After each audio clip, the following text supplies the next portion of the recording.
वक्रतुंड महाकाय सूर्यकोटि समप्रभा निर्विघ्नं कुरु मे देव सर्वकार्येषु सर्वदा। आज हम जारी रखेंगे कार्तिक महात्म्य कथा 10 दिन 10 अध्याय 10।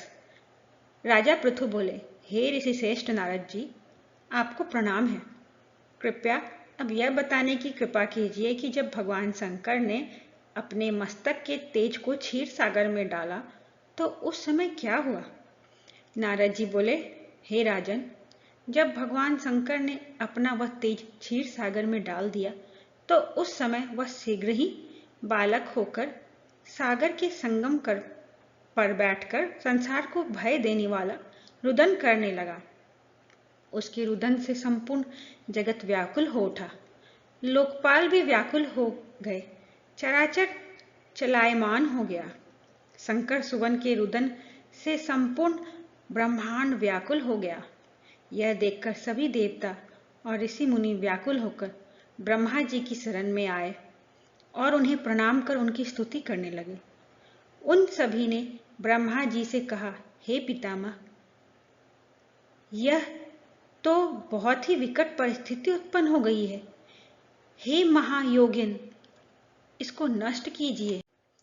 देवताओं के मुख से इस प्रकार सुनकर ब्रह्मा जी सत्यलोक से उतरकर उस बालक को देखने के लिए सागर तट पर आए। सागर ने ब्रह्मा जी को आता देखकर उन्हें प्रणाम किया और बालक को उठाकर उनकी गोद में दे दिया। आश्चर्यचकित होते हुए ब्रह्मा जी ने पूछा, हे सागर, यह बालक किसका है? शीघ्रता पूर्वक कहो।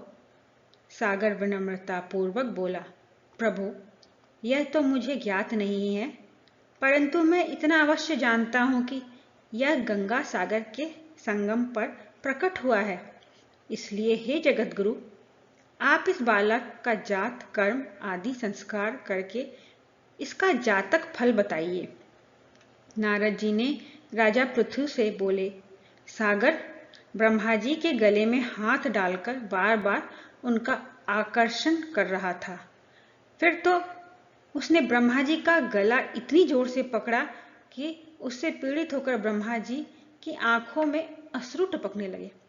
ब्रह्मा जी ने अपने दोनों हाथों को जोड़ लगाया, किसी प्रकार सागर से अपना गला छुड़वाया और सागर से कहा, हे सागर, सुनो, मैं तुम्हारे इस पुत्र का जातक फल कहता हूं।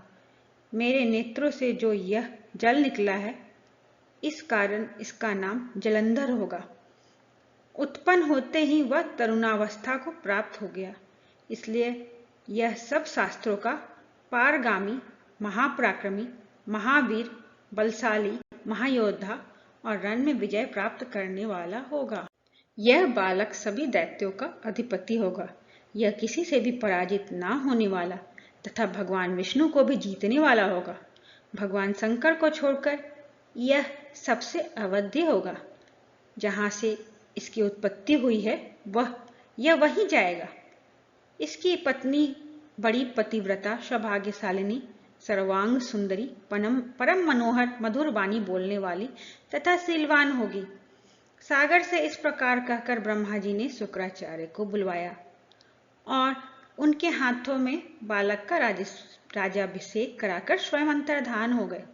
बालक को देखकर सागर की प्रसन्नता की सीमा न रही। वह हर्षित मन से घर आ गया। फिर सागर से उस बालक का लालन पालन कर उसे पुष्ट किया। फिर कालनेमी नामक असुर को बुलाकर वृंदा नामक कन्या से विधि पूर्वक उसका विवाह करा दिया। उस विवाह में बहुत बड़ा उत्सव हुआ। श्री शुक्राचार्य के प्रभाव से पत्नी सहित जलंधर दैत्यों का राजा हुआ। यहाँ पर कार्तिक महात्म्य का 10वां अध्याय समाप्त हुआ। जय श्री विष्णु।